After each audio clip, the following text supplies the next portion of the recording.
Hello, everyone. Welcome to another Scouting Mass. We're glad you're with us. We have a special guest today, and Rich is going to introduce her and sort of take lead. Rich, who do we have with us Our today? special guest today is Nina Boone, and she is our National Sea Scout Sea Badge Coordinator. Correct me if that's not quite the large title that you have right now. And this is kind of a special episode as well. We have her here to share some insights and thoughts on an advanced leadership course offered through Scouting America to those members registered 18 and older, interested in learning how to really improve their leadership and working with teens, but I'll let her get into more meat of that. So I think it's going to be a boon to this show. Yeah, that's we got bad puns here. Sorry. So if you'd like to share a little about yourself and background in and out of scouting for our listeners / viewers, that would be great. Excellent. National Sea Badge Coordinator is exactly what it is. My name is Janina. Everybody calls me Nina in scouting. I have 2 boys. I've been in scouting for almost 22 years. My boys have earned, one's a triple and one's a double. So they absolutely loved scouting. And what does that mean? A it. triple and a double? Eagle Scouts? Yes, both are Eagles, both are Summit, so that's venturing, and then my youngest is quartermaster for Sea Scouts. Awesome! I am a European import, very exotic, and I was not a scout as a child, so some of this language, I'm still catching up on. I will do my best not to use acronyms then. FYI, no acronyms. Oh my gosh, that's great. And where you hail from for people listening? That's the best of me. So those boys. Very good. And what was your question? I'm sorry. Oh, and I just for our listeners, viewers, if you let people know if you're comfortable where you're living, where you're hailing from, and what your roles are besides the national coordinator. My council is TRC Scouting America. I live in Watertown, New York. It's a little bit farther away from Long Island, but that's where the council is. Mm-hmm. And then what was the second question? Any other scouting roles that you have besides your national position? Yeah, I'm a committee member in SHIP 12 in TRC, and then I am a committee chair for a PACA ship and a troop. Very busy here in Watertown. Very busy. If only, you didn't have to work or something on top of that, right? And I don't know if you're gainfully employed as well. Okay, I didn't know if you're gainfully employed as well. I do not either. So this is my job, scouting. It's scouting is basically my job. I just I took care of my boys, and they're all raised and grown now, so I get to do other things. Just enjoying it and giving back. We trying. We had a meeting with a wonderful marketing person that is helping us with the Distinguished Citizen Award dinner that's coming up soon. And she commented on the fact that all of the Scout people they do so many different things. They're all in, right? Like yourself, you do, 5 jobs or 6 jobs or however many. So she picked up on that right away. So that's pretty neat. Yeah, we got to get you a couple more. Yeah. I don't have the thing to, if you ask a non-busy person, you'll get nothing. If you ask a busy person, you'll get everything. Mm-hmm. There's a limit. Yeah. There is a limit. There is, but you need to learn to say no. Can you spell that? Yeah. I'm not sure what it means. I'll be quiet so Rich could ask. Oh my gosh! So as I mentioned in the beginning, to a very special edition to discuss the Sea Badge course, which I don't know if you want to share some history for folks. It's not well known around here outside of our immediate Sea Scout people, and we just have our 2 ships right now working on a 3rd. So excellent. 3rd, we like to hear more and more coming out of council. Sea Badge started in 1970, or 71. It was the actual course, but 1970 is when the thought came and they started working on it. And it's been a great course since then. In 2020, obviously, like everybody else, we had to shift to Zoom courses. So we could still get the training out there because it is an amazing training. Sea Badge used to be limited, or not limited, but within territories, and then it shifted all the way to have the national people in control of it. And then in 2000 something, we changed our The changed summer it of to 2000 something SB. or the spring? One of those. I'm not exactly sure when we changed to the beginning title of SB, but it used to be NS, or for North South or Northeastern or things like that. So although Rich's course has the number 88 in it, it's the 88th of SB instead of uh, just the others. There's been millions and millions of Mhm. courses, I'm sure. And then the training is for everyone, not just Sea Scouts. We prefer that everybody take it. It's a helpful training in the fact of helping you learn how to teach youth and older youth, and it teaches you a lot of different things that other trainings do not. If we get into wood badge, and I imagine we will later or something, it everybody says the sea badge and wood badge are similar because of the badge, but it's not. Mhm. Think that I could take both in the same year and still learn new and different interesting things. The We hope to get Cub Scout leaders, Sea Scout leaders, troop leaders, venturing leaders. Anybody over the age of 18 can take this course and learn a lot of new things. Even seasoned scouters could take this and learn new things. We just had a course full of Wood Badge, National Youth Leadership Training, um, course directors, commissioners, uh, newer scouters, and they all seem to have learned new things. So it really is an amazing course. I agree. As a From a participant standpoint, and I've had the pleasure of being on a couple staffs and enjoyed it as well. I think I took a resident version in 2016. It was an SB at that time as well, so it's probably around that time frame. I think it flipped over to that numbering nomenclature. Yeah, you brought up Wood Badge, which some of our folks are obviously familiar with, some may not be, and that is again an advanced leadership training course offered by Scouting America. It's offered worldwide and through the Scouting movement. It's started in England. Many countries still offer that, little variations in how it's presented or fielded. That's But the one that essentially, you kind of said to me, like, hey, you should really take that one. I remember you we talking to me talked about that. It's it. Yeah. it's a really good course to take, and as is Sea Badge, and Sea Badge is again, as stated, a little bit different. You're going to get something out of it, and I think you mentioned young adults, and I mentioned teens. We use those interchangeably, but young adults also are not just our 18 to 21-year-olds. Young adults are folks through up to 30 or so, depending on where you're at in the spectrum, right? But they're still young adults moving into the workplace. The maturity spectrum? Well, just yeah, exactly. I'm around You're just 13. you're with this. Yeah, on one side, yeah, we're both kind of there at some point. Usually when we're at a camp or a scouting event, but you still have these young folks, and I had found, and this is similar to what some folks have said about other courses. I've taken it. The most recent one I took as a participant was online during the pandemic.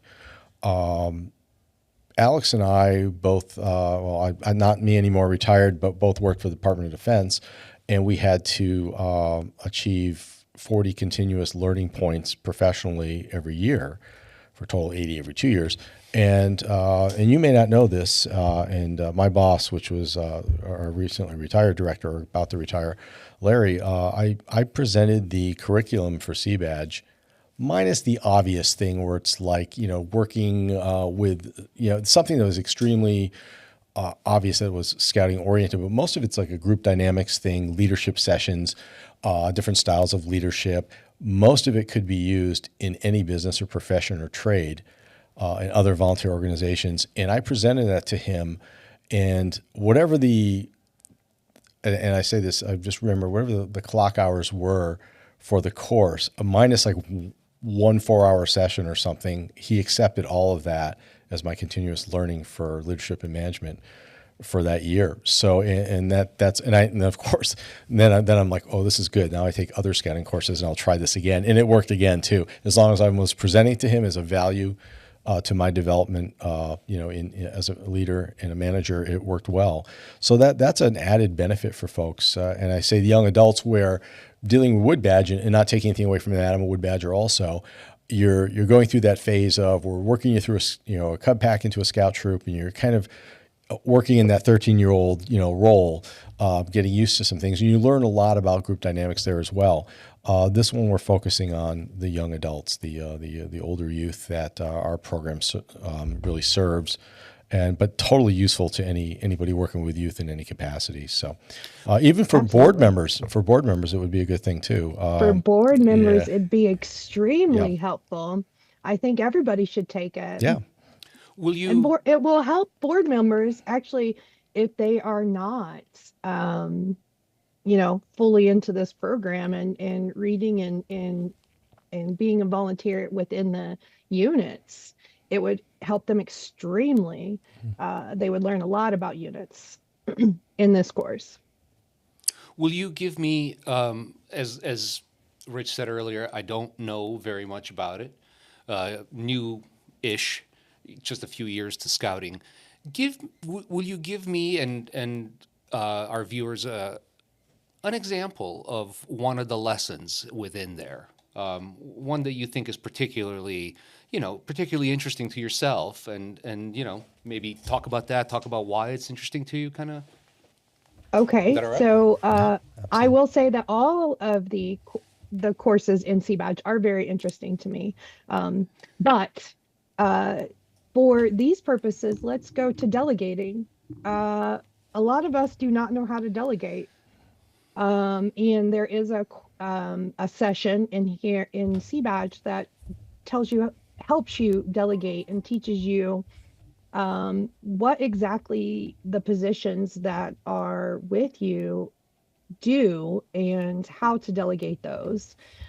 For example, a commissioner is supposed to do certain things within their position, and sometimes the skipper, scoutmaster, advisor, or leader will take on those positions and do those things when they should be delegating. And the same people will also take on the responsibility of assistants. An assistant scoutmaster, for example, is supposed to help certain youth and mentor them during things, and the skipper, scoutmaster, leader, advisor would do those things instead of letting the assistant do it, because they think that they can do it better, or they think that their way is perfect, or they don't want to teach another person how to do something. It's a waste of time. But when you do that, unfortunately, you create a bottleneck, and that bottleneck is you. And if you want your legacy to continue, you can't do that. If you want to survive without burning out, you can't do that. You have to learn how to delegate, and you have to learn how to share the helm, and you have to learn what particular things are good to give to another person. Forgive me. I want you. Please continue your point, but I just wanted to make a comment. I struggle with that just about every single day. The things that resonated with me are the investment that you sometimes have to make in order to delegate something, right? Like you've been involved in something and now you want to pass it off. Well, there's a teaching component to pass it off, right? You have to share the data that the other person needs. If you're too busy to share the data, it's very tempting to hold on to the task. The other piece of it is that I struggle. This is personal to me. I don't know if everybody struggles with this, but you think about these tasks, and you don't want to delegate things that are seemingly unimportant. You don't want to treat The mundane task type thing. Yeah. exactly. You don't want to. I don't want to fall into a position where I'm tempted to delegate the things that are mundane to me, right? Because these folks that work for me are supposed to be doing a job. They're not my secretaries or whatever you want to call them. They're not that. So I am hearing you loud and clear on how difficult it is to delegate. And then there's of course the thing you mentioned, which is to say I think I can do it better, with the obvious peril of, well, guess what? That other person is never going to learn now, right? Maybe you Right. can, even And maybe you can, but that they're never going to know how to do it now because you're not giving them. Anyway, I'll be quiet. right. I just And really no, resonated. please. I would love a back and forth, but on this subject, I'm the same way. It's really hard to delegate, but um I mentioned legacy. There, like, you have to create this thing and then pass it off and teach them how you would do it, but their chances are they're going to take it, learn it from you, and do it better. So it's really learning what their skill set is and learning how to teach them, and just uh being 90% there for them and just letting them go and do it.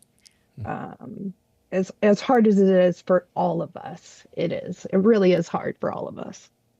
Most But definitely. that's a component in CBadge that really drives home for a lot of people. And in this last course that I attended, yeah, a lot of people spoke to me after that presentation and said, I think I'm there. I think I really am there. So with burnout, and burnout is a place you do not want to be, because you can't do the things that you want to do successfully and properly. So you No, go ahead. No, no, you not at all. shared like kind of some tips about. So the first thing was learn the delegatee's skill set. The second one was sort of like support them, but only to about 90%. Don't try to do it for them. What are some other techniques that can ease the burden of on the delegator to delegate? You can give them a task, a small one that's not huge, and see how they complete it. And then your teaching goes from there. If they complete it to your expectations, I mean, honestly, there's very little teaching you're going to have to do, because they have done it uh, to your expectations. So therefore, when you give them a bigger task, they're probably going to do the same thing, and you have very little teaching to do. So that person is actually going to be less um, of a delegated burden than you think they would be, right? So you just got to give people their chances to see what they're going to be good at. I'll just say this and then pass it back to you. Okay. I have found that I've been pleasantly surprised when I took the leap to delegate. The I have three or four folks, depending on how you cut it, that work that I can assign work to. I don't want to say they work for me, but I can assign work to them. And one of them is super experienced, one's in the middle, and one is just starting out, and like the super experienced one got there because I kept saying, like, I trust you, I got your back, do this thing. And then she just does everything better than me. And the inexperienced one is like you said, surprising. They're yeah. Anyway, I I found that what you said is now what you said is something else. Thank them. It's be there for them, show them how much you appreciate them. A lot of employees, like you're saying, go un unrecognized, and you just said you're thanking them and appreciating that. And That is big for a boss or a coworker or somebody just standing beside them. Sometimes a person, all they need is thank you or I appreciate Yeah. you or something. I They don't used need a to huge party. I used to work for this guy, and I hope I hope nobody ever thinks of me as a boss. He never led me to think of him as a boss. I if the highest I want to aspire to is I don't know, like maybe team lead, something along those lines. You know, like hey, I know these things. Let me share them with you, and we got to get them done together, kind of deal. But anyway, No, I've been, it's yeah. yeah. I just want to do a quick knowledge check right now. So, what types of people? There's only two types of people who like recognition. What are they? Men and women. Boys and girls, you could say, but adults, adults and youth essentially are the two types that like recognition. And yeah, to Nina's point, it's we're going to recognize people. It's a simple thank you works a lot. Or again, thanks for helping with that. Or in scouting, we have patches, we have coins, we have certificates, different things, and they're tokens. They really are truly tokens of appreciation, but they do mean something when you receive that. You feel good, even if you throw it in a drawer and you don't want to do anything with it. And I've told my folks that I'm like, I'm going to give you things. I'm going to recognize you when you do something, and you don't have to wear it on the uniform. It can go in the drawer. I don't care. You can grumble about it.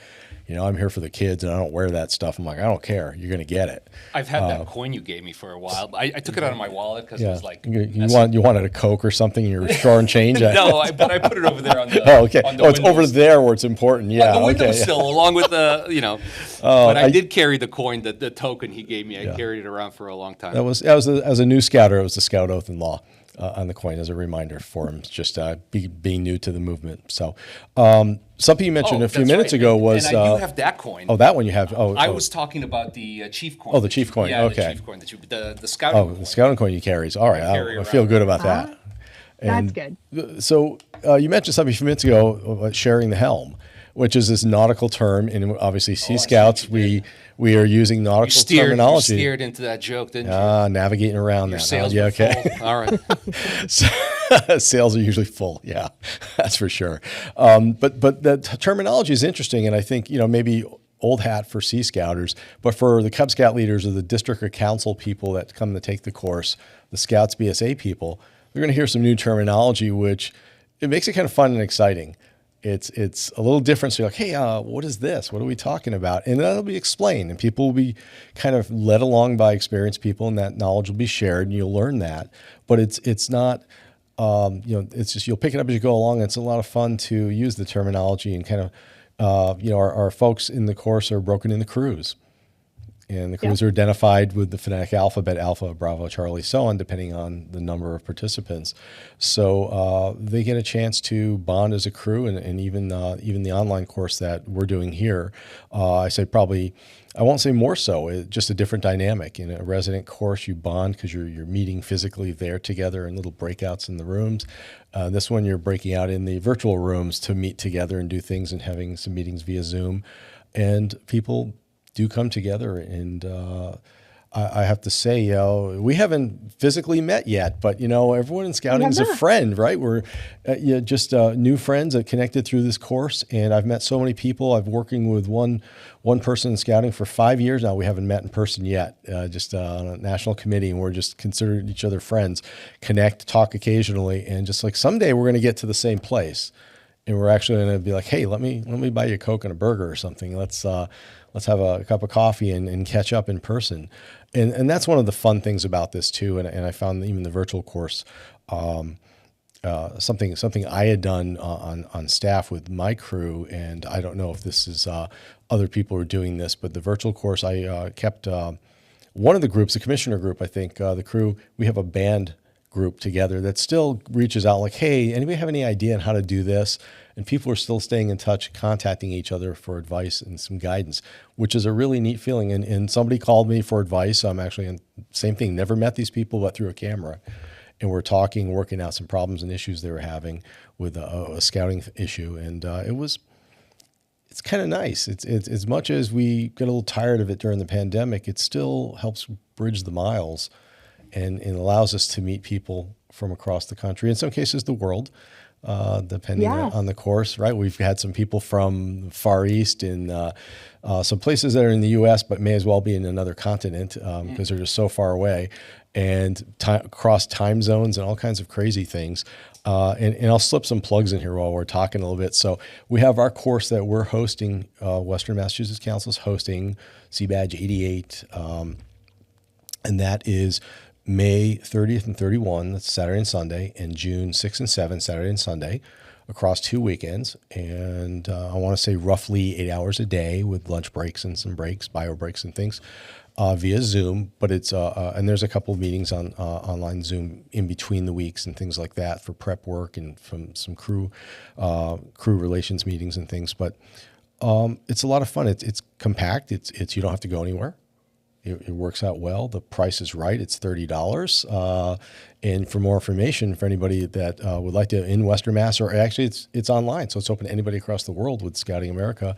And the fastest way, of course, as this podcast is brought to you by the Western Massachusetts Council of Scouting America, commercial break, serving the 4 western counties of the state and offering leadership and citizenship training and character development to our young folks from kindergarten through age 21. WesternMassScouting.org will get you to the website, and on the calendar, you can go there to the May 30th date and enroll in the course if you'd like to do that.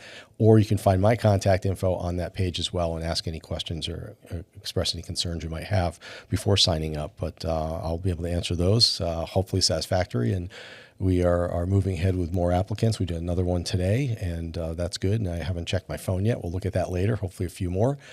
Would love to have some more people from the council and across the U.S. sign up and join us. But if they'd rather have an experience in person, we have some other courses coming up in the fall, right? I believe we're the last for the spring.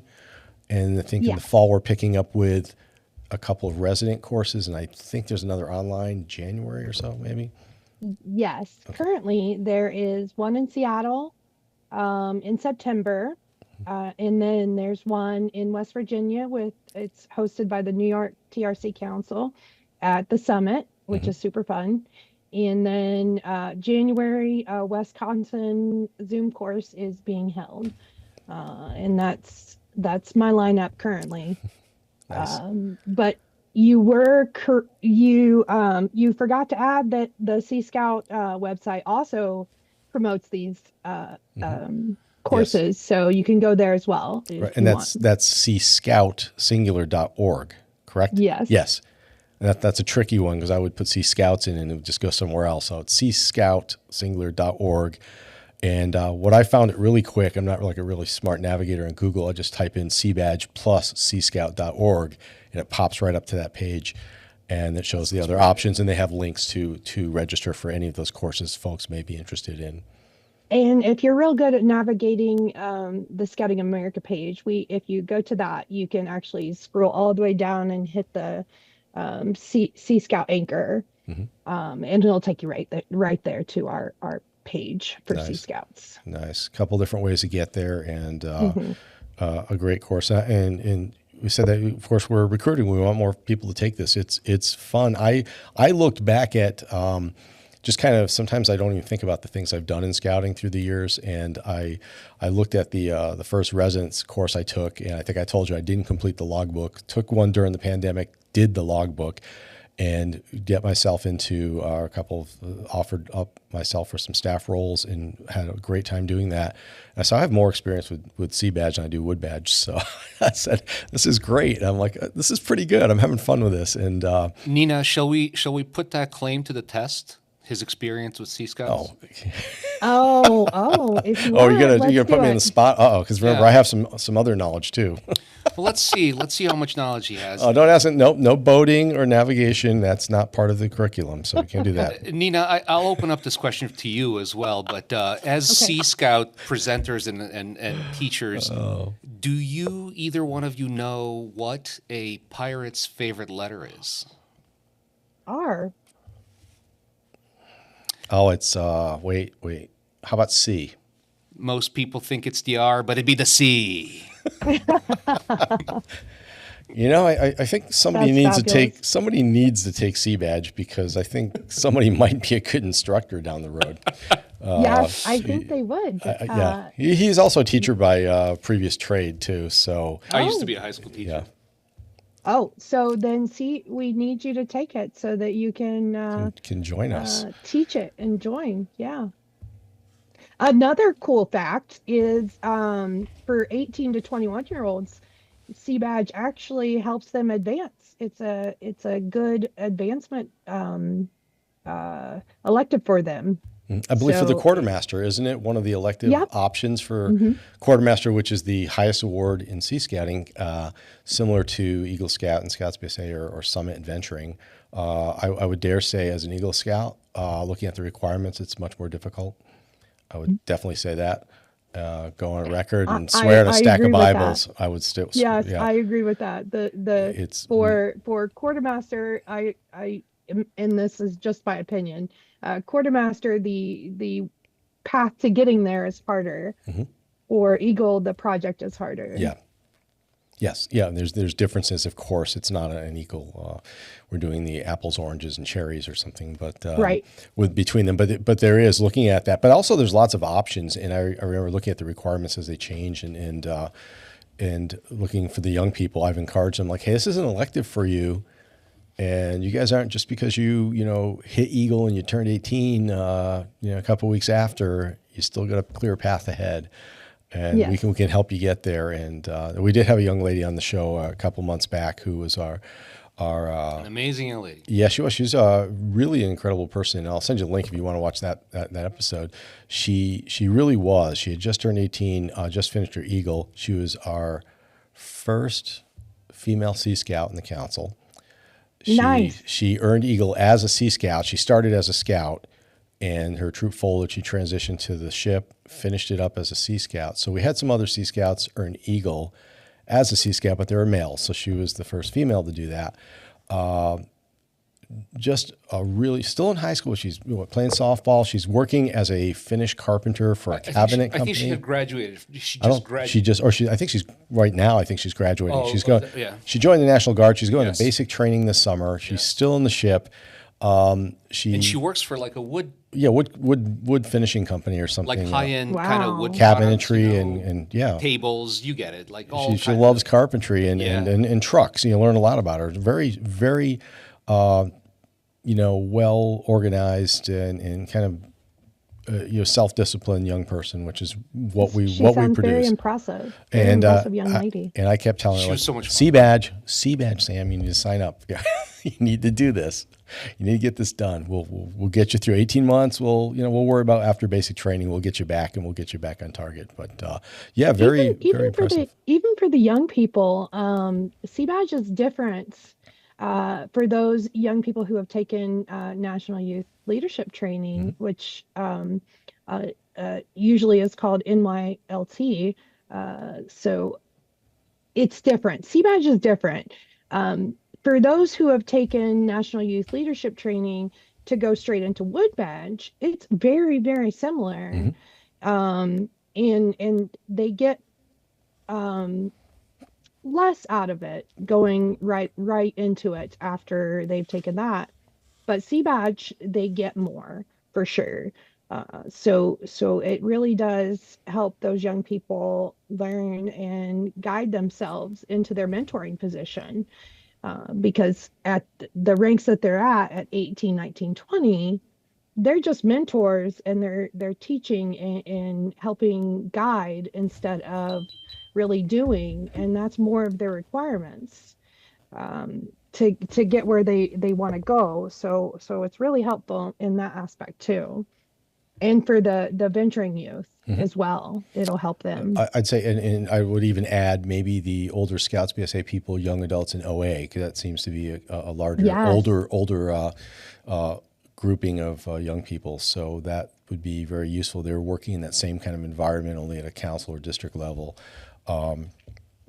So something we'll kind of hit on some things. A lot of these are on the frequently asked questions page. It's on the cscout.org page when you go to CBadge and read down. If you don't just sign up, you read, see what's going on.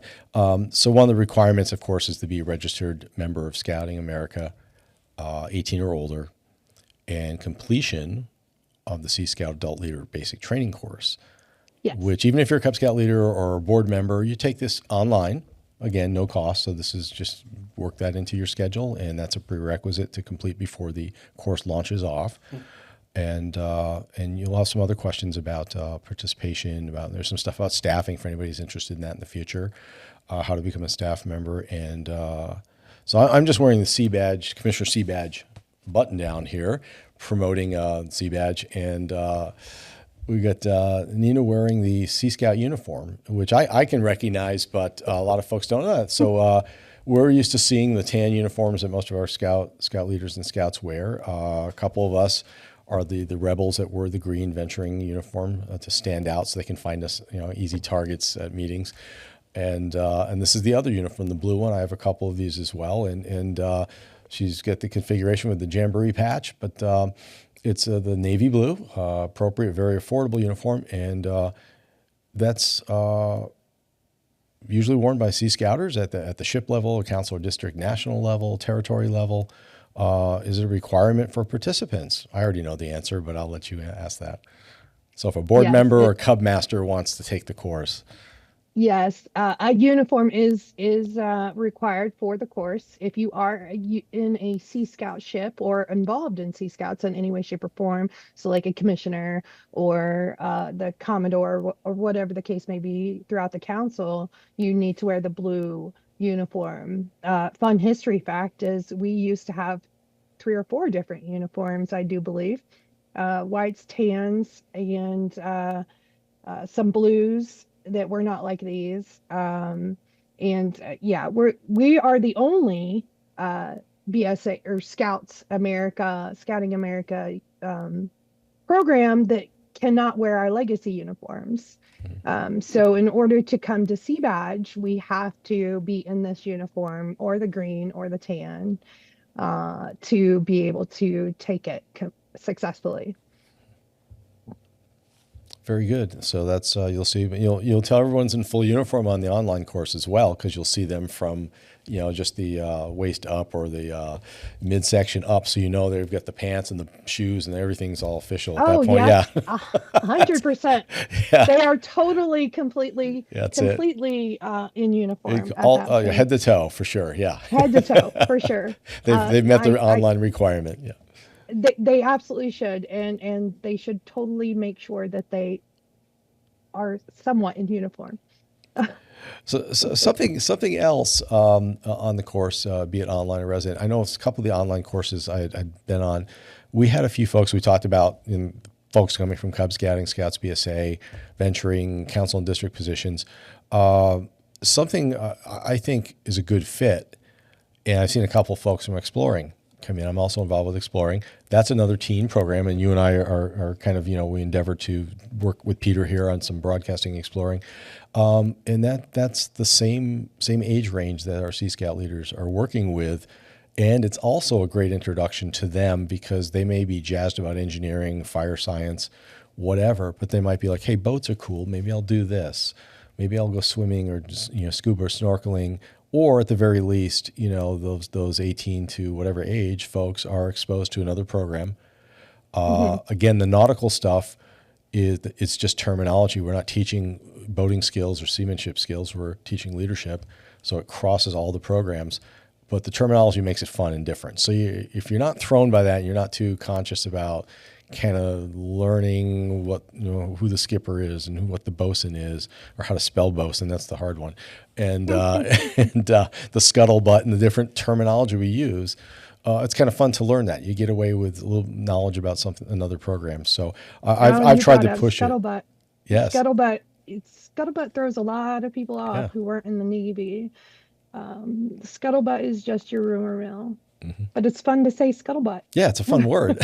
It's a fun word. There's no reason why you should be, but do you happen to be a fan of an author named Patrick O'Brien, who wrote a series that is often referred to as the Aubrey Maturin series?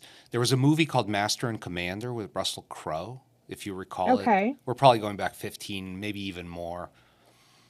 I think I know that movie, but I do not know the author. he is hands down become my best companion, and he wrote 20 books and an unfinished 21st that his son finished. But the reason I bring him up is because he's a wordsmith, right? So he does what Rich and I do, right? He does puns, he does clenches, he does jokes, he does serious conversations. Of course, he's just a master of mixing what might be called historical naval fiction with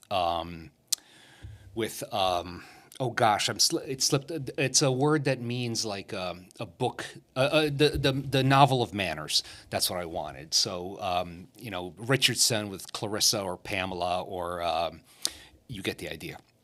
The novel of manners. It was a big deal in Victorian England because social graces were so important, and people enjoyed having those kinds of books. But anyway, it is just unbelievable how many common terms have entered the English language from the British Navy and later the American Navy, that of course patterned itself on the British Navy.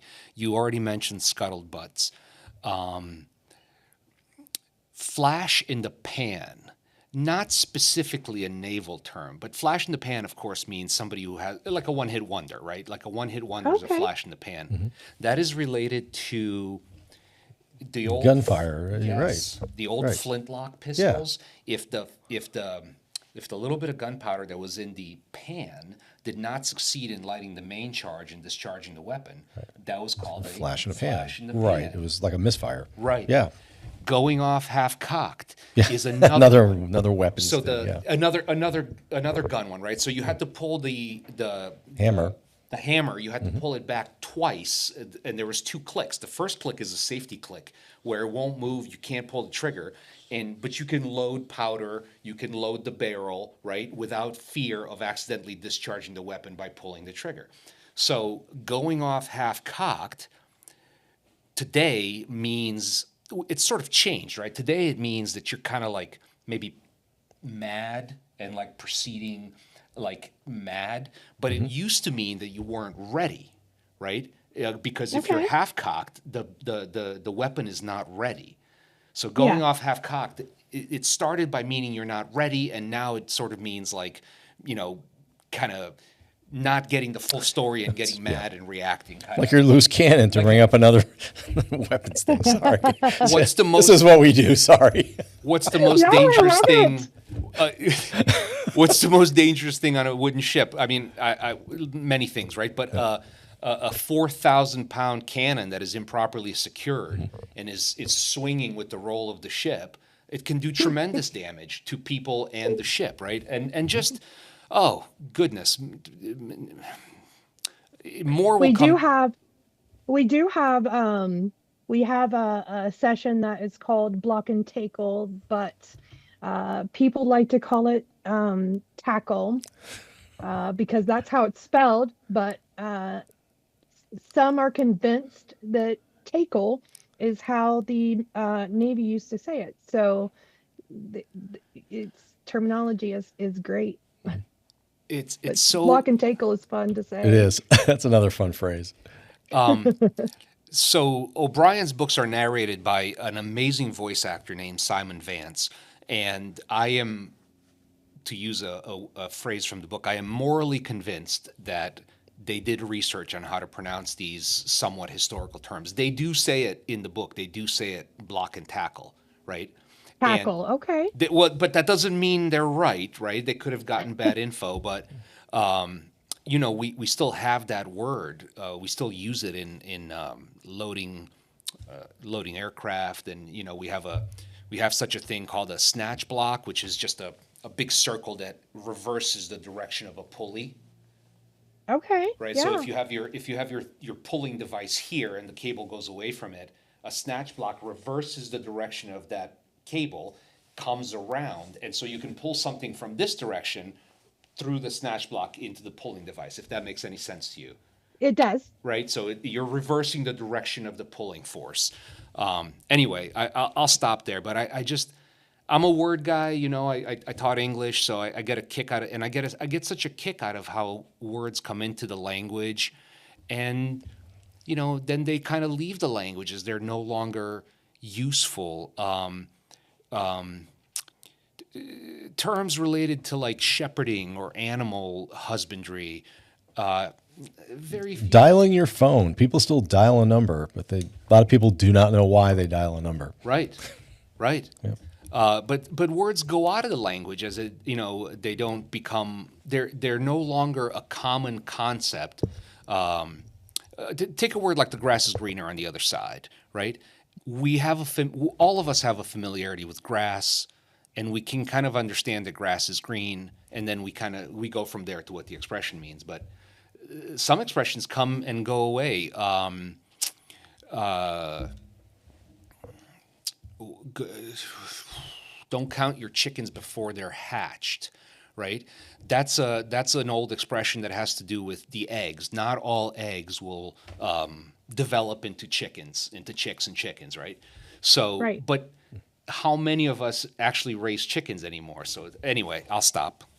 You're on a roll. A Peter, lot take more my since mic the off. pandemic. Yes, yeah, A absolutely. lot more have raised chickens since the pandemic. Yeah. Yes. So maybe that terminology will come back. And getting back into backyard gardening and farming, it's or you know, gentle person farming. A lot of people took that back up, and a lot of hobbies or activities, hobbies, not necessarily hobbies, but things that people didn't do for many years. My mom used to can vegetables, jams, jellies, and things.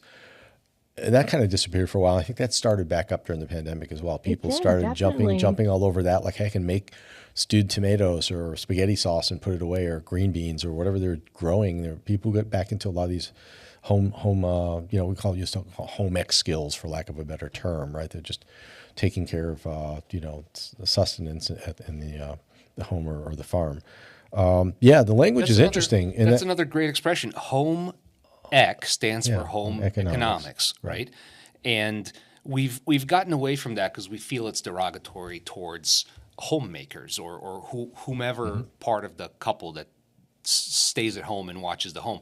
But it's another historical term because, of course, if you were a person who stayed at the house, you could contribute financially. How? You could make string, right? You could weave string from whatever animal product, sheep. oh, the yarn from the Yes. wool, right? Okay, or cotton string, cotton clothing. Yeah. And so there was a real economic component to it, or perhaps you would churn butter, right? There was all kinds of things that the part of the couple that stayed around the home could do to bring an income in, and that's where that home ec thing. Or the stretch the dollar, right? We're not wasting food. It's so much difficult. So you did have that canned food, and you're rationing that out. These are portions. This will feed the family for this meal or that meal, or a portion of. So there's a lot of work to. Yeah, people definitely don't need to belittle anything because that was a skill or a group of skills that are lost. A lot of people just don't learn those anymore, either through family or school. As we said, we get into things which we're starting to do in some of the other scouting programs, learning about sewing and needlework, which is an important skill for boys and girls. I will proudly say I sewed a few merit badges on my sash as a scout. You can tell which ones mom did and which ones I did, but some of them are mine. And also things such as balancing a checkbook or changing a flat tire. You know, these are just what some of us grew up with as routine type skills. And I say balancing a checkbook, which a lot of people say, well, we don't really use those anymore. If you have a debit card, folks, that is the same thing as a checking account. You got to reconcile that monthly with your purchases and make sure you've got enough money in to cover that. It's not the same as a credit card. What Right, are your balance. What are your hobbies? What do you do? Yes. I mean, Besides scouting. besides scouting, sea scouting, you know, the scouting related. What do you have any? I have a ton. Will you tell us? You can tell behind me, there's a lot of machines. I love my machines. I can make just about anything. Definitely a crafter. I mean, I we can see that there's items behind you, but the camera isn't necessarily picking up the details, so we can tell what they are. What is it? so I make name tags of any kind, really. Shirts, hats, tumblers, pretty much What's a anything you think tumbler? of, Like I can the probably drink make it. maker things? No, it's the coffee cups or water cups that you drink out of that everybody carries around. Oh, okay. So I I can make pretty much anything. I'm learning embroidery right now. I learn a lot of things. I Nice. keep my mind busy So name tags, like the when name I'm not tags doing like the name scouting. tags we would wear on our uniforms, that type of name tag. Yes. Oh, Yes. awesome. Just like that one there. Yeah. Very cool. All right. That just, just plants a seed in my head for something that my brother and I have been wanting to do for a special name tag. So now I know who to call. That's I awesome. can also do dangly ones.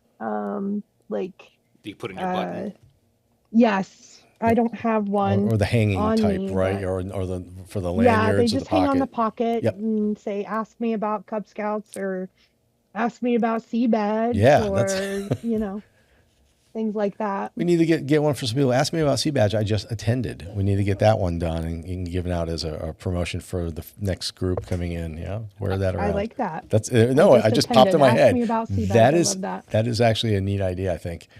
Yes. Sometimes they come to me. I tell people I'm an idea guy. I'll give you 10 ideas. One will be good. Uh, the rest are like, what are you talking about? That one I think is a hit. That might work. I like that. Do you I do like it too. do you do knots? I can do some knots. Yep. I am completely inadequate with knots. The only knot skill that I have is the following expression. If you can't tie a knot, tie a lot. Ah, That's the I only love one. that. That's but so I I find that very painful because sometimes you have a rope that you need to work with, and I know that there's engineering, I guess I'll say, involved because like the rope goes around itself and like cinches on itself as the tension is applied. So I understand Yes. that there's that concept involved, but I don't know how to. I bet somewhat about the square knot because I mean unless you wear shoes without laces all the time, you would make the square knot when you tie your shoes. I do Just know how about. to tie the shoes with the double bow, so if that's what a square knot is, then I know that It's one. it's very similar. You Yeah. just You got to join. do it to where it moves. Yeah, yeah. It's That's a a square loose. It's knot. like two loops, but you tighten it, and nothing will break it apart. But you can Right. loosen the slack. It's just like an interlocking loop. Yep. Yeah, one of the It's first very ones we easy. teach our scouts. One of the first knots, also the joining knot, and While recruiting, we use that knot to teach youth. So that's it's a very easy knot to do. and it's fun to do with kids or adults using two different colored licorice, red and black, because you can see the pattern of the knot, and you get to eat it afterwards if you do it correctly. Very true. When I was in high school, I graduated high school in '93, and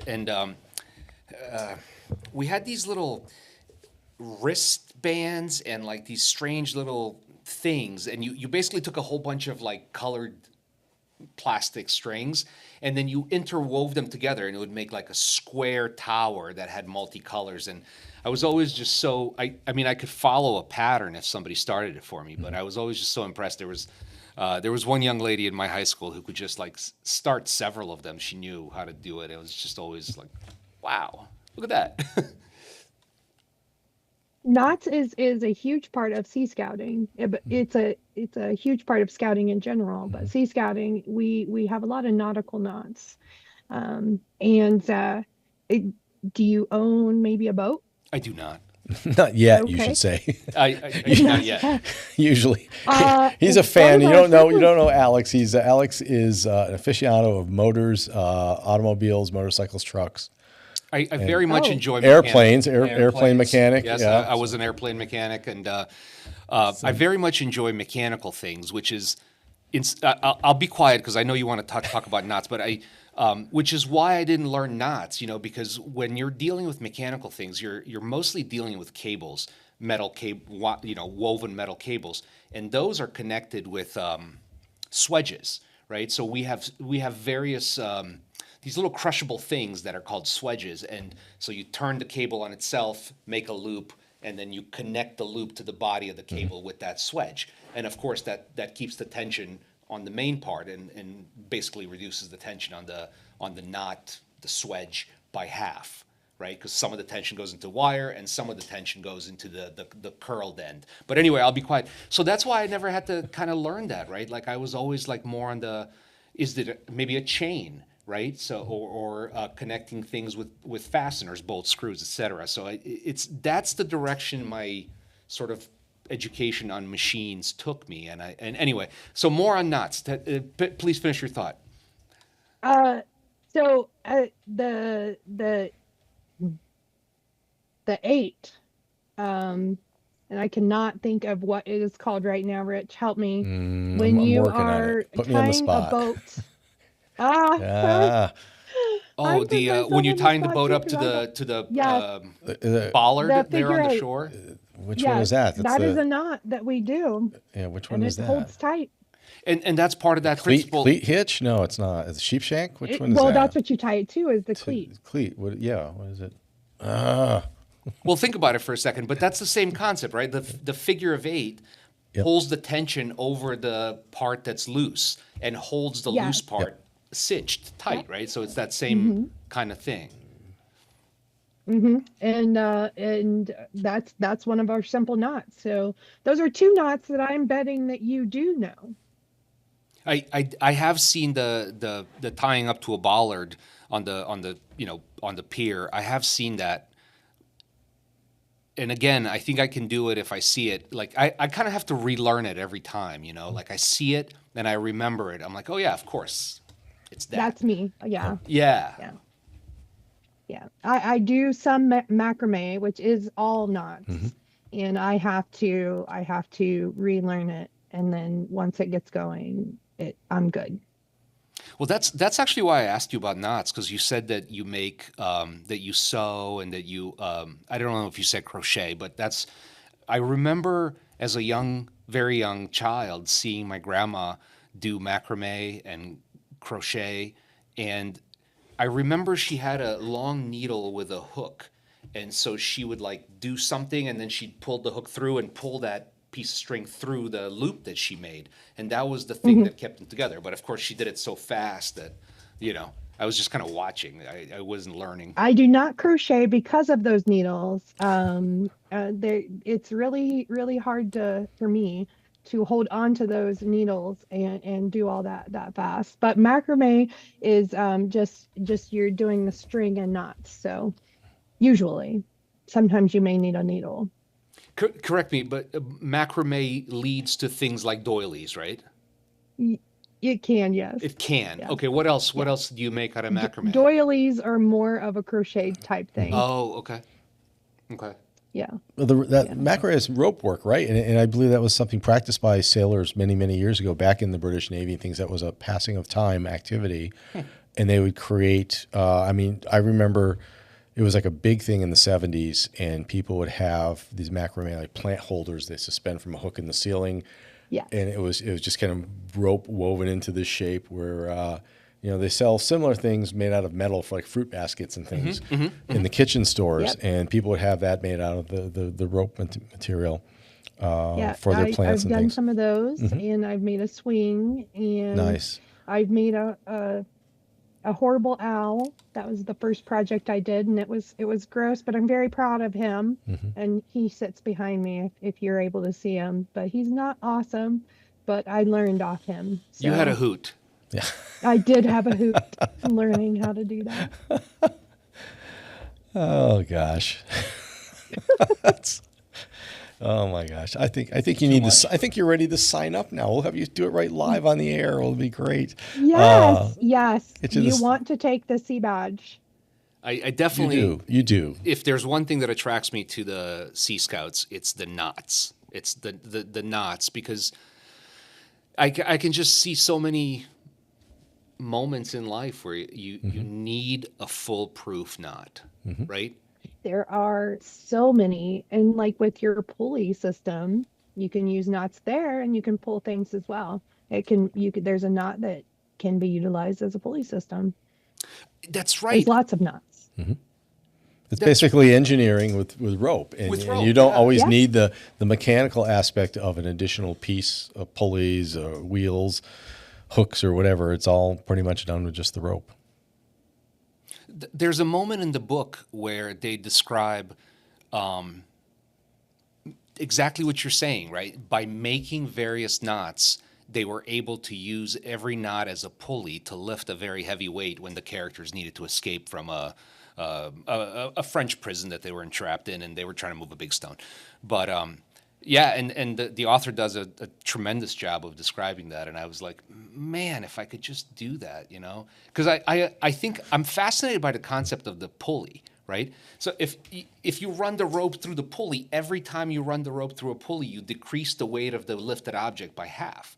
So each pulley takes a little bit of that weight, which, like, I don't know, my mind doesn't want to engage with that. Like, why is this happening? I mean, I'm just pulling a rope through a winding. So, yeah. So now I need you to really take C-Badge, because block and tackle Or tackle, Or as some tackle. say.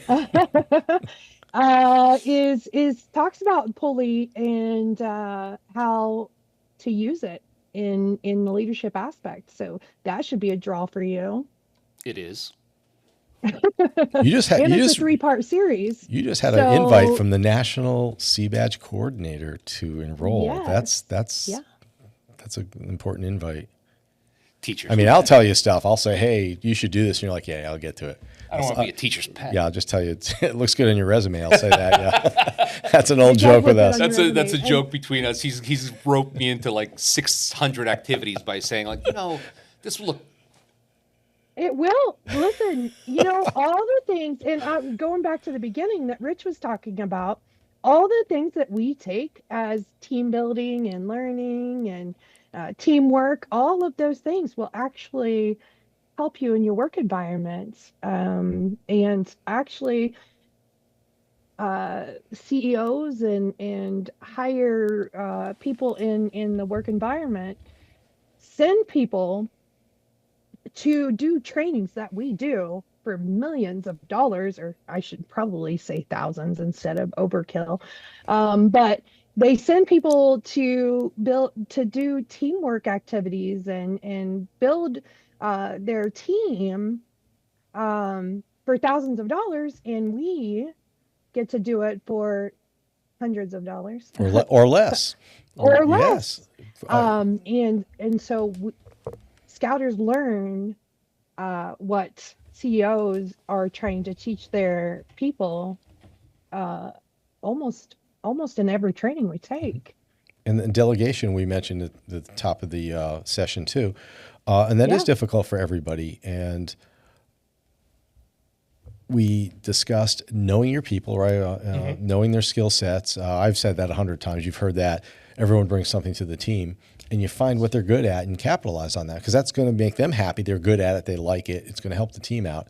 But that's one of the key things for delegating is find somebody that's good at it. If somebody's good at running numbers and compressing data, I'm like, oh, that's perfect. I got something for you to do, what I don't want to. But, that's not that I can't. You like it, so by all means do it. Then I can focus my attention on something else. And that is the hard part of delegating, because you don't want to just pass off the mundane, but you've got some folks, and I'll bring up somebody that this is kind of funny. It's sort of related.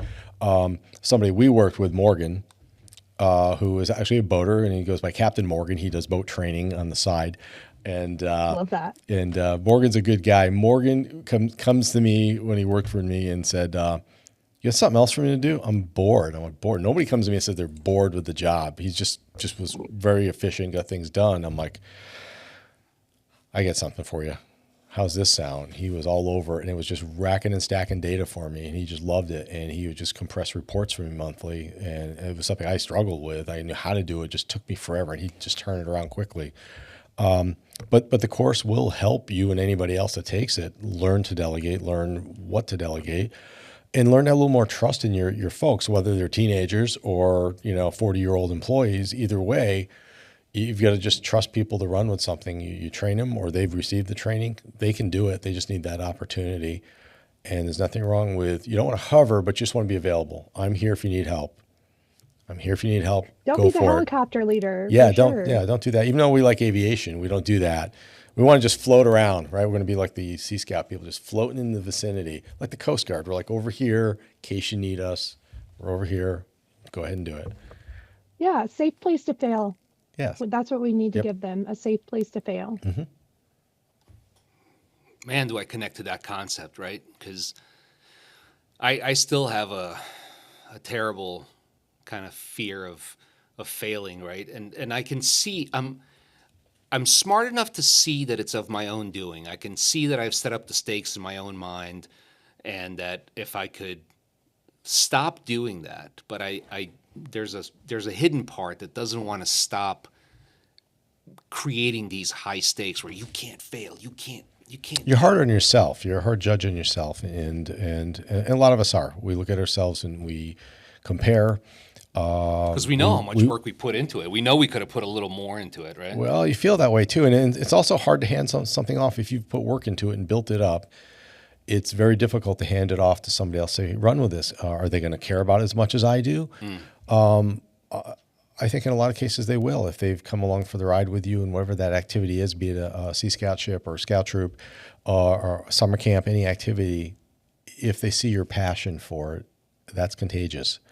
If they're on the team, they're going to feel maybe not to your level, but they're going to have a passion they're going to develop. And again, their passion may not be the overall view. It may be a portion of that. They may be passionate about knots rather than the other part of it. And they're going to bring that to the team. They're going to bring that. They're going to help the team be successful because they're going to do something they're good at, that they enjoy.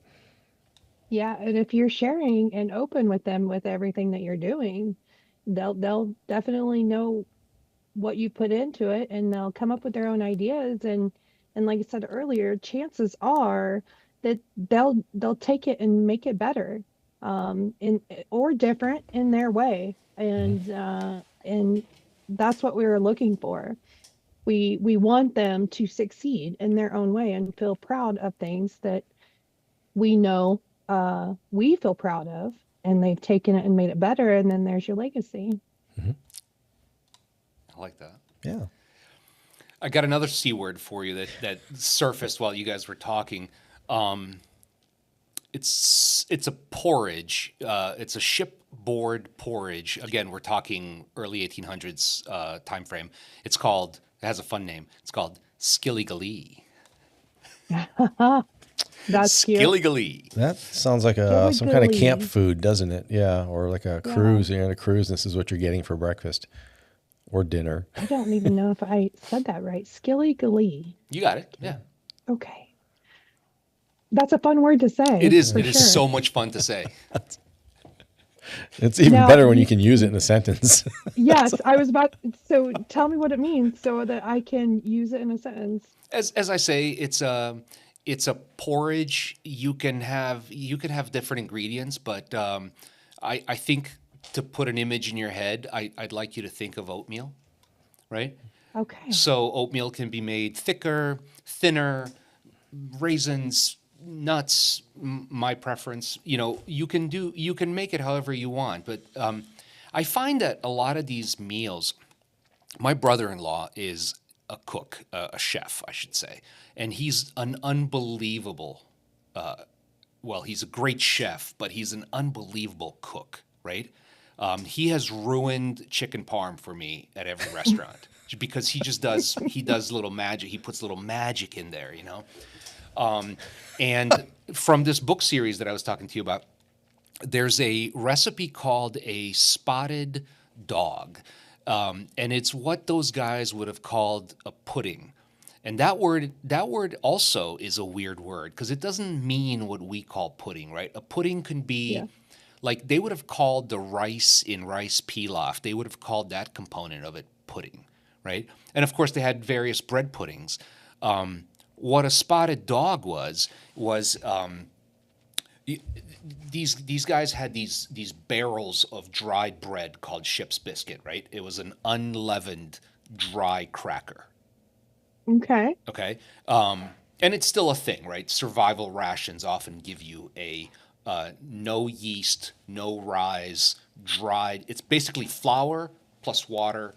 That's it, right? And it's cooked and then dried in the cooking process. Then it keeps forever as long as it's not exposed to moisture and air.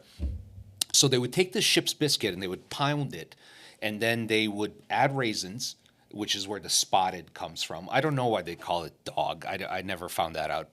And then they would put it in a bag and boil it in hot water until it's sort of like Congealed. congealed. Yeah. Yeah, and that was a easy to make shipboard dessert, Delicacy. Interesting.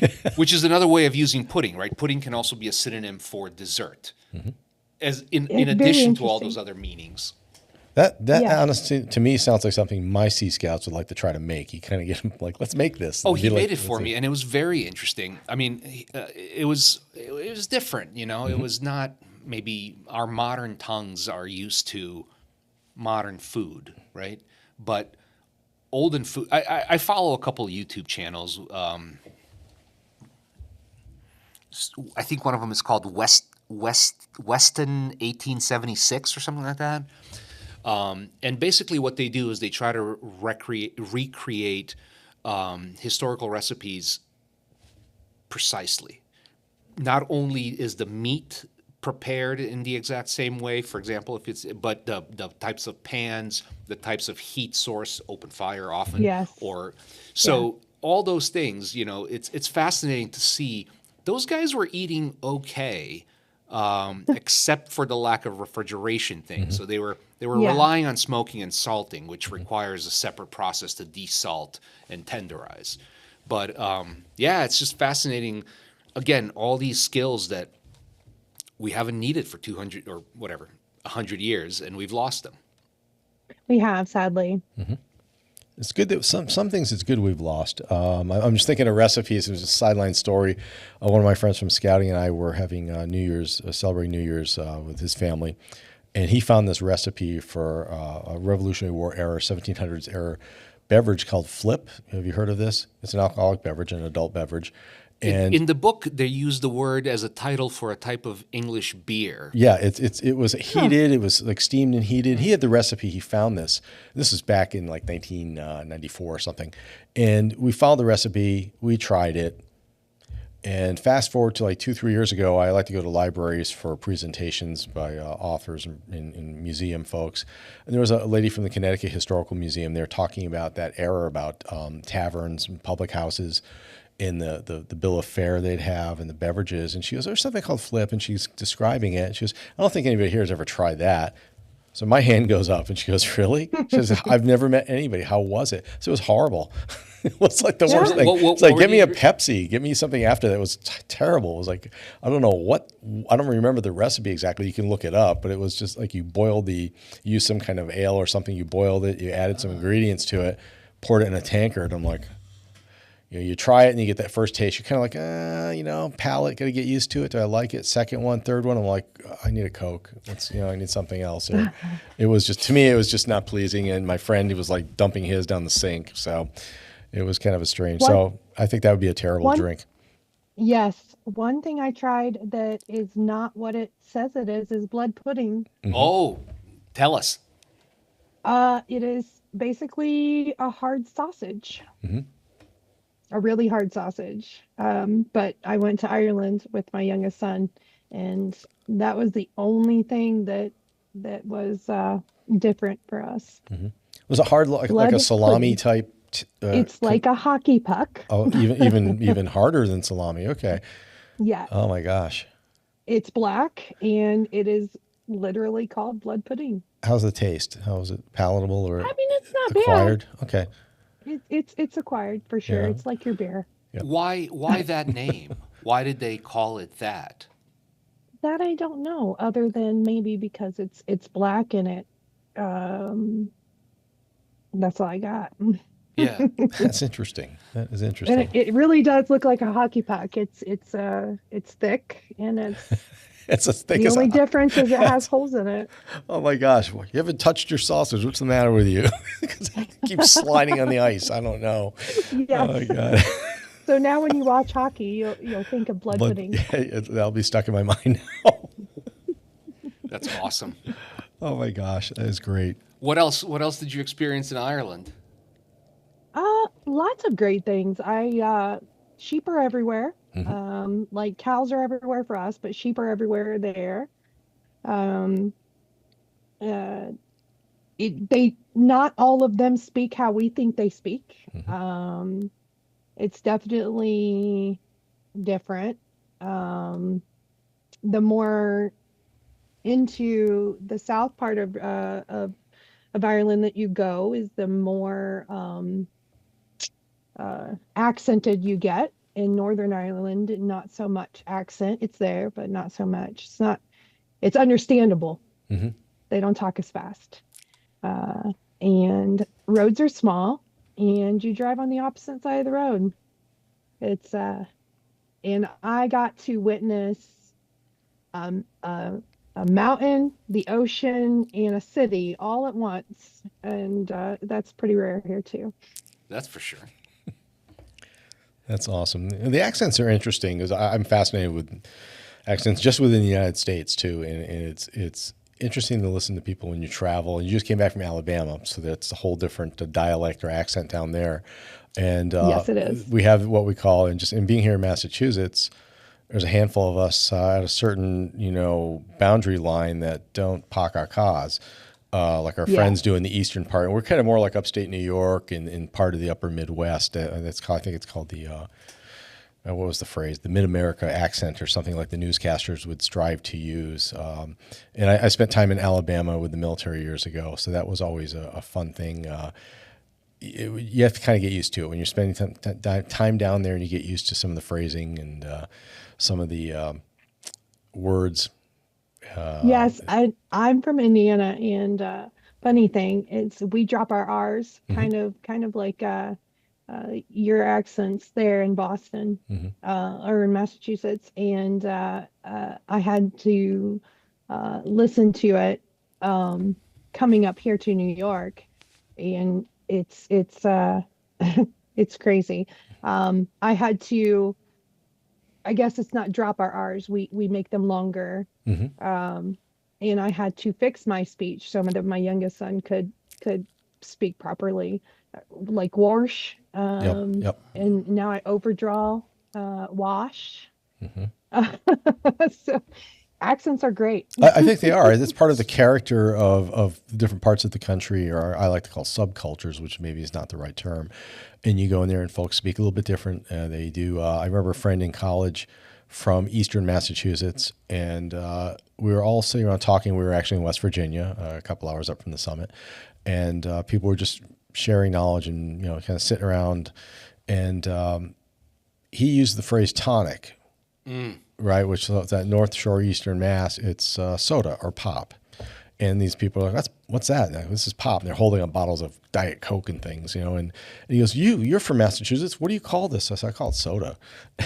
It's the same state and using some different phrasing. And it was just kind of a fun thing. But yeah, it's speaking. I noticed my parents were from Rhode Island, which has its own accent that's kind of unique, and grew up in Western Massachusetts. And my wife was from Michigan, so she's kind of had that Midwest sound. And she would say, "Why do you?" She talk like me, except for like this word. Why do you say that? So I was raised in Western Mass. Everyone talked kind of like you, but my parents are from Rhode Island, so there's a few words and accents and different syllables that I say. She goes, "Why do you say that? You sound like." She goes, "I think you're like from the same place I am until you say this phrase or this word." I'm like, I come by that honest. I picked it up, and well, it's funny in later years going back. If my parents had been away from there, they lost a little bit of that. It wasn't as pronounced, and we'd go back to dinner. And my dad was he's having fun, but I said, you better stop that because it looks like you're maybe mocking the waitress, because she'd come by and ask for something. And he's like, can I get an extra, napkin or something? She's like, sure. And he's like, okay, sure. I'm like, don't do that. Don't tease her. That make come off wrong. Because I'm from here. I'm like, yeah, but you're not talking like that anymore. Don't do that. Don't acquire anybody's accent unless you're a comedian and you're recognized as such, because that could be offensive. And then I like to just enjoy listening to people, and just with an admiration for where they're from, and sometimes you can try to pinpoint that a little bit and get kind of close. if you can pinpoint it, that's for sure. Yeah. Yeah. People in New York get on me for dropping my G's Hmm. and the way that that thing you do in the morning, that thing you eat in the morning, the way I say that. Mm. So it's Are you talking about breakfast? yes, What do you call it? breakfast. Oh, okay, interesting. That's yeah. My K's gone. So Yeah. you dropped the K right out of there. Yeah. The K is gone. I thought you were going to say eggs and drop one of the G's out, and that would just yeah. Same thing though, right? Yeah. Just, we're just What is having that? fun. Egg? Eggs, Egg? yeah. Egg? Egg. A-E? Yeah. A. Hey. My wife is from West Virginia, and she has an interesting thing that has stuck with her, and her mom does it too. I would say this needs to be washed. She would say it needs washed. Mm-hmm. She would just say it like that. That needs washed, which is like, I don't know. It's just such an interesting sentence structure, right? It's slang, but He hey, gets its point across. Yep. it gets and that's what I like about it, right? It's syntactically perhaps incorrect, but it's You know what she means. you know exactly what she means. That's like a lot of Right. the French Canadian folks that filtered into New England. You'll hear like subject and verb kind of flipped a little bit, kind of like you'd find in Romance languages. And they'd say something, but they'll say it in English, and you're kind of like, "Oh, yeah, got it. Understand, Grandma. Know what you want me to do. Got it." And that was their first language, French, and they picked up English along the way. So there'd be it was kind of an internal joke with some of us French Canadian descent, kind of laughing at that. I get to listen to some Canadians come down when we're selling popcorn, and they talk to us. It's fantastic. Yeah. Yeah, you're Fort Drum, right? Watertown, Fort Drum area. Yeah. So you throw a rock and hit Canada. Yeah, it's Yes. pretty Yeah, much. it's like You You throw said- rocks 20, at 30 minutes. Canadians? Yeah. Yes. Well, that's the Yes. same. That's the same expression as on an Air Force base. You can't throw a rock without hitting a colonel or a chief. Yeah, Right. that's not that we throw rocks at colonels or chiefs either. And I do not throw rocks at Canadians. Yeah, definitely not. Definitely not. But yeah, just so Only you're so blood close. sausage or blood pudding. Yes. No, that's Blood the. pudding. Oh no, we lost our puck. Hey, good news! I just came back from Ireland. Look what I have. It's in my try this. freezer. I got you here. I'm This will be saving the perfect on game. the ice. I'm saving the game. This is great. So Yeah. I gotta say, we're having a great time, and I keep on going. But do you remember that we set out to do a short? Yeah, we were going to do the short portion a about short portion. Sea Badge, and then we've got this hour and a half program right now that's going. We usually go an hour and a half to two, so you've stayed the course with our silly puns and jokes and Oh, I obscure love questions. it. Dad jokes are my favorite. Yeah. Just stupid don't jokes under- and stupid things. They're Yeah. fun. I reject that that joke thing. I reject it. I don't Why? understand. Well, first of all, because it's not just dads who make them, right? Nope. Anybody can make them. So why call it a dad joke? I suppose it's people. I suppose what people really mean is, oh, that's an old person joke, but it's nicer to just say dad. Right? rather than bad. Yeah, I- yeah. Yeah. I mean it in the terms of dads are funny, and Those are- when the kids are I don't know, hurt or whatever, the mom is like they're either one of two ways of oh my goodness, let's get that all fixed up, or you're okay, get over it. Mm-hmm. And the dads are just making stupid jokes to make yes. the kid laugh, right? Absolutely. My So- dad used to do that. We'd fall, like hit our knee on concrete or something, and you're crying and you're waiting for mom, right? And dad's like, "You didn't break my driveway, did you?" Something totally Right. stupid. You start laughing like he cares about the damn driveway. Exactly. Like it's a compliment. Yes. When it's coming from me, it's a compliment to dads, because they are the more funny person in the dynamics of parents usually. Now, some women are maybe or some mothers are maybe more the funny one, but usually it's the dads. I love Yeah, stupid I think jokes. Like, for example, are you guys cold right now? No. Say yes. Yeah. Yes. Say You're yes. cold. Okay. Yes. Yes, I'm cold. So go stand in the corner. It's about 90 degrees. That's like a geometry joke too. Now you're going to be using this one here. It's like, how do you sneak up on a rabbit? I remember that one. Yeah. Oh, you like that one? That was a good one. This was a joke told to me by a young woman, and she delivered it. She was like 7, I think, and she delivered it so well. So how do you catch a unique rabbit? Oh, it's real easy. Oh dear. You sneak up on it. See, that's beautiful. But wait. And that little girl learned that from her dad. I guarantee. 100%. Yeah. I knew her dad. How do you catch a tame unique rabbit? You tame up on it. Tame way. Unique up on it. Yes. You can use that. It's the stupid jokes that get you every time. Yep. Well, delivery is important, but it's dads and stupid jokes. It's just funny. It's just fun to do.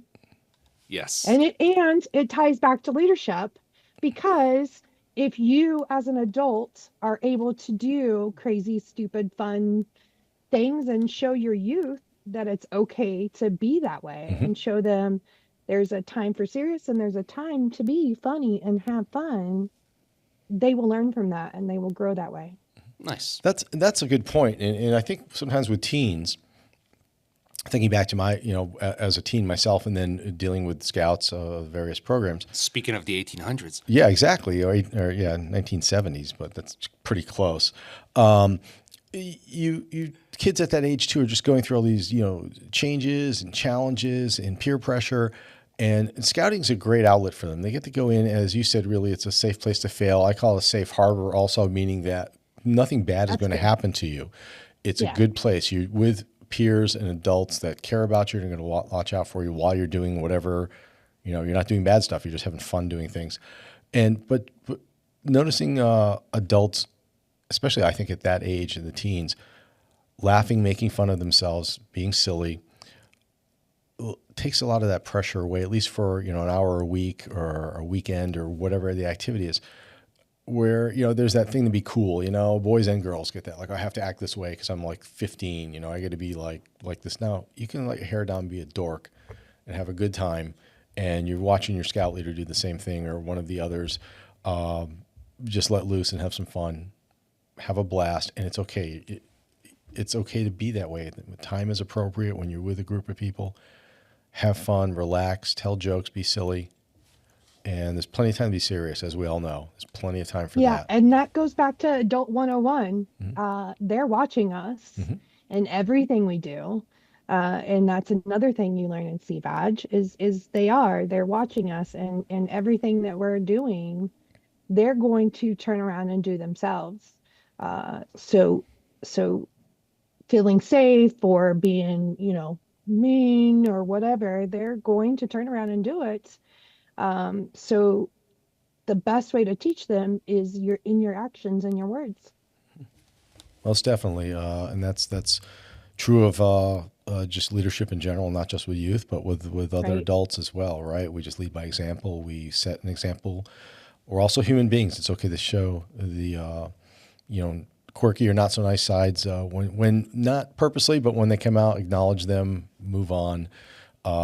We again have multifaceted sides to our personality. We're human beings, and we exhibit and experience all kinds of emotions. So feel free to share. There's nothing wrong with letting people see that you're a human being. That's an important thing. We're coming up pretty close, 15 minutes away from our 2-hour mark. End it with a lightning round? Well, we can do the lightning round, and then we'll do a lightning round really quick, and then we'll recap some stuff, and we'll close on out. And we'll give Peter the signal, the high five when we get closer. But he's got his notes for the lightning round. Okay. So these are That's the lightning round. This sounds like a Family Feud or something. Yeah. it's going to be These are quick answer questions. Yes. yes. Okay. So these are questions. When I was much younger, there was a guy from the Actors Studio in New York. His name is James Lipton, and he interviewed all these incredible actors. Like anybody who's who of acting, right? He'd have in the studio there, and in the audience were young or not so young people who were aspiring actors, producers, stagehands, etc. And that was the audience, right? So you'd have like whatever Sylvester Stallone or Donald Sutherland, or you get it, right? All the people that I grew I up do. watching in movies. So, all right. So this was his the way he would end the program, right? So there's 10 questions. One, what is your favorite word? Favorite word? Yes. Funner. What is your least favorite word? Moist. What inspires you to create? Happiness. What prevents or stops you from creating? Sadness. What sound or noise do you love? Oh, the ocean. What sound or noise do you dislike? Chewing. That's a good one. That's a good one. You can perhaps skip this one if you care, but or choose. What is your favorite curse word or slang word? Jiminy Crickets. That is a good one. Mm-hmm. What? Well, this is a funny one, right? Because we haven't really talked about. At some point, you had a profession. You did a job at some point, and now you're devoted yourself full time to obviously to your children and scouting. But the question is, what profession other than your own would you like to try? Oh, that is a little bit harder because I got what I dreamed of. It was being a scout leader. Huh.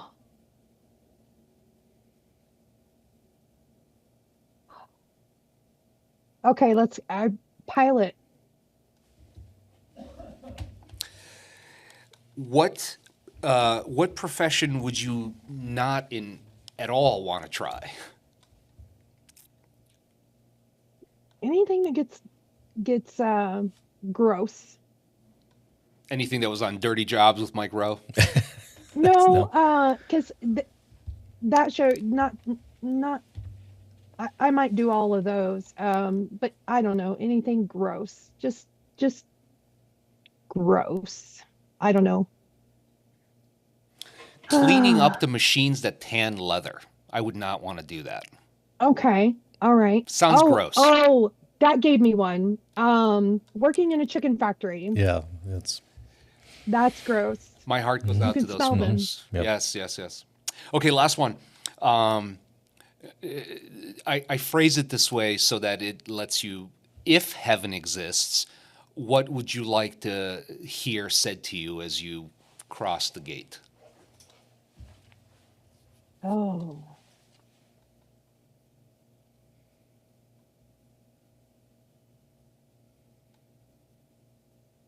I don't I You helped so many people from behind the scenes. Ooh, that's a good one. nice. That's a good one. That's very good. Behind the scenes too. I like that part. You know, in the Air Force we have these core values, and it's integrity first, service before self, excellence in all we do, and that's to me. You just described integrity to a T, right? Like you are helping behind the scenes when nobody's looking. I like that one. I like that one. That's good. I would prefer it that way. When I first started scouting, I refused to put knots on my uniform. See, you put them in the drawer, like I just said. refused. And when I became a commissioner, I still refused, but I would complain like nobody's listening to me. How can I help them if they're not going to listen to me? Like, I guess that's not really complaining. I was asking for help, but like, how do I fix this?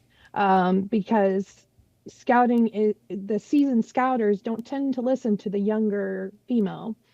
And it was suggested that I put my knots on my uniform. And sadly, when I did, I was listened to quite a bit It's more. your street credibility is what it is. Yes, that's my street cred. It really That's my is. street cred. People It can see is. what you've done, and it's not that it's not bragging if you've done it. And as military guys, we wear that stuff.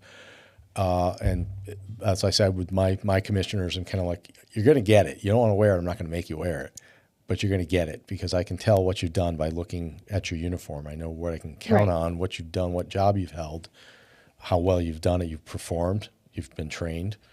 And that's what I look at it. And you don't have to wear, 19 of them, right? You can wear the 6 or the 9, 5, 3, whatever, whatever you wear your favorites, but wear some that kind of show what you've done. That's interesting. Yeah, you should really not wear the 19, and you Right. should wear the highest of the 9 or 6. Sure. And so 6 is the amount that is allowed on the Sea Scout uniform, and 9 is the amount that's allowed on the tan uniform.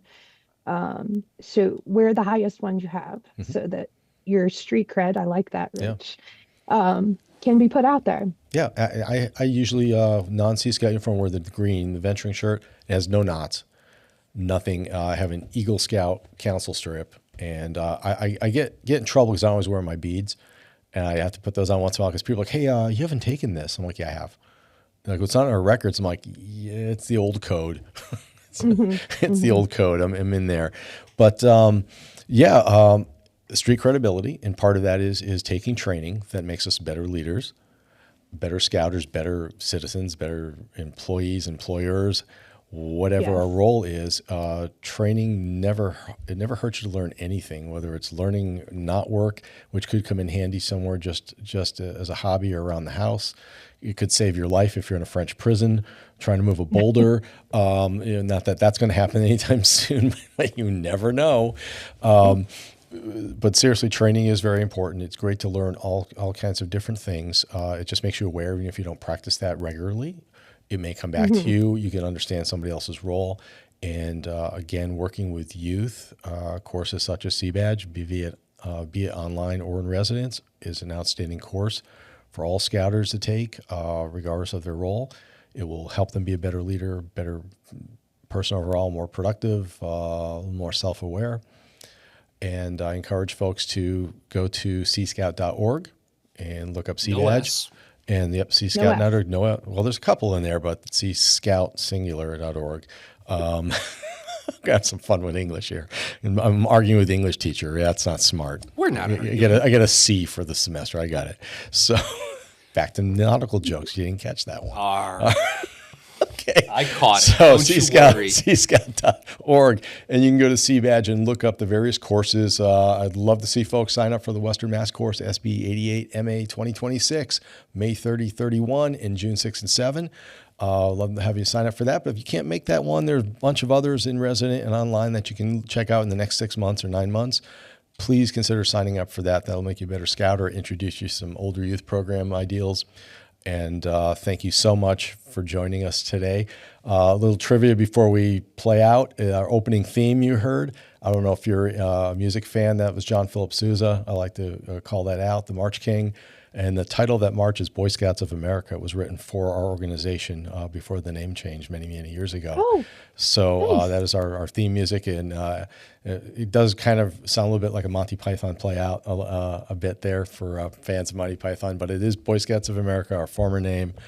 And again, thank you for joining us. I look forward to seeing you in some meetings here in the next couple of weeks and getting ready to kick Absolutely. off our course. And thank you for all your guidance and mentoring, getting us ready and getting me ready for that. I appreciate it truly. Can I say one? I do my best. One last thing, Miss Boone. I've decided that I am going to study knot work in retirement.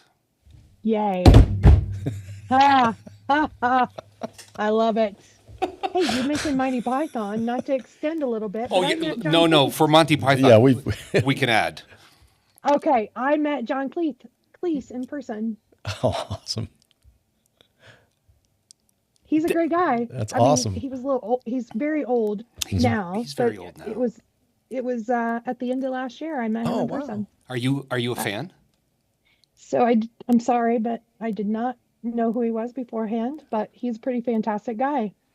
That's very awesome. There's another Monty Python member. His name's Eric Idle. Yep. And what? I remember. Yeah, I remember. And my buddy bumped into Eric Idle in New York City at a restaurant, and they're standing next to each other. My buddy and I are, we can quote, and don't worry, we won't. And he turns to him and he says, "You're Eric Idle," and the guy's like, "I am," in the British accent. "I am. Hello." And my friend says, "Would you like my autograph?" Which I just that was awesome. just fantastic to me, that's what I'm gonna say. I started anyway, I like Pink Floyd's, but if I ever meet the band member, I'm gonna be like, "Oh my God, you're Roger Waters," or "Would you like my autograph?" That's fabulous. The no armed one leg guy was played by John Cleese until they got to the one leg, and then that was an actual person that John Cleese met on the street, and he said he had never met somebody that could dance around on one leg like he did. Are you talking about the Black Knight scene where he says, Yes. "I'm invincible"? Yep. Yes. Yeah, I think So he- that was a this is guy that he just kind of bumped into. All the way, it was John Cleese all the way up to him hobbling around on the one on the leg. one leg, and then it was an actual one-legged person. Actual person that they met on the street. Yeah, I think the Your person. legs off. I think that person was flesh. working at IHOP before then too. So Oh. sorry, sorry. All right, I think it's time for your line right now. Thank you very much. Yes, thanks again. Play us out, Peter.